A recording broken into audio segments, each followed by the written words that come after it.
What is going on, guys, and welcome back to the weekly reset for the week of May 1st and May 7th. Starting us off this week, we have Epic Games is in the process of acquiring Psyonix, which is the studio that makes Rocket League. In a statement about the pending acquisition, Psyonix has said that in the short term, nothing will change at all. We're still committed to providing Rocket League with frequent updates that have new features, new content, and new ways to play the game for as long as you'll have us. In the long term, we expect to bring Rocket League to the Epic Games Store and to leverage our new relationship to grow the game in ways we couldn't do on our own before. We believe that bringing Rocket League to new audiences with more support is a win for everybody. Also in Epic Games news, Fortnite has ended its 8th season with the opening of the Loot Lake Vault. Inside the vault, there was a massive cavern with items and weapons that had been removed from the game, frozen in ice. The 6 items inside the ice were the planes, the Infinity Blade, the grappler, the tactical SMG, bounce pads, and the drum gun. Players inside the vault had decided to open up the ice for the drum gun, and it has now been officially added back into the game. Also during the event, the volcano erupted, causing damage to many parts of the map, most notably destroying half of Retail Row as well as completely destroying Tilted Towers. We have also received confirmation for Season 9's start date and a small teaser and a tweet from Fortnite's official account saying, "The future is unknown, 5/9/2019, hashtag Fortnite Season 9. In new game announcements this week, we have the original Devil May Cry coming to the Nintendo Switch. The official Capcom Twitter released a statement saying, "Relive the adventure that introduced the legendary Dante to the world with the original Devil May Cry, coming to hashtag Nintendo Switch this summer." The news is sparking rumors that Dante will be the next DLC fighter in Smash Ultimate. When asked about the possibility earlier in the year, Hideaki Itsuno, the director of the series, said, "Devil May Cry has never been on a Nintendo platform, so it seems like the first thing to do would be to get Capcom to put Devil May Cry on a Nintendo platform in some way, shape, or form, whatever game that might be." We also had Chameleon Studios, a studio made up of ex-Rare developers, who have announced a new 3D platformer game called Tamarind that looks to be a mixture of Donkey Kong Country and Banjo-Kazooie. The game follows a little monkey who is fighting off an army of bugs that have taken over his home.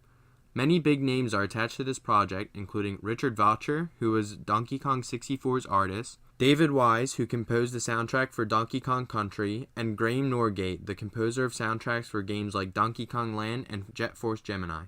Bloodstained Ritual of the Night, the long-awaited spiritual successor to the Castlevania series, made by the legendary Koji Igarashi, has officially announced its release date. The game was kickstarted nearly 4 years ago and was originally stated to release in 2017, but will now finally be releasing on June 18th of this year. Igarashi is joined on the game by another series veteran and Michiru Yamane, who contributed the score for Castlevania Symphony of the Night. The game stars Miriam, a hero who ventures into a demon-infested castle set in the 18th century England to defeat the evil Gebel, to not only free herself from a terrible curse, but save humanity as well. Microsoft is teasing an augmented reality version of Minecraft. Although we don't have much information on this except for a teaser trailer, more information will be coming May 17th, so keep an eye on our channel where we will be keeping tabs on any updates. On to some gaming updates. We have Tom Clancy's Ghost Recon Wildlands adds in actor John Bernthal with their new Operation Oracle. The Punisher and Walking Dead actor lends his voice and likeness to a new character you play for 2 new free-to-play missions in the operation. Fallout 76 is getting player shops in the new patch 9 today. Players can place vending machines inside their camps, which can be turned into makeshift markets. Players can choose the items to stock the machine with and will be able to customize the cap prices for each item. The new Destiny patch gives us hotfixes everywhere and the end of the Revelry event. The Arbalest exotic will now join the normal exotic loot pool, but it is currently bugged and only will be available to annual pass holders for the time being.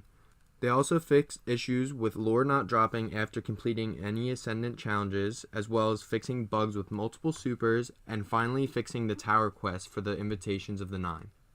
4 new games were inducted into the World Video Game Hall of Fame on May 3rd.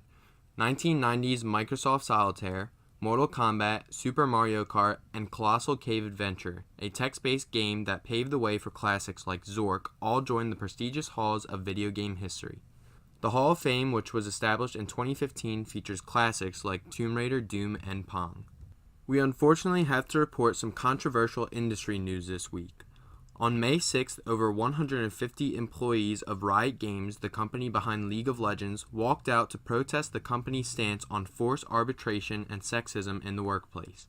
The walkout is a direct result of the lawsuits filed against the company for violating California's Equal Pay Act.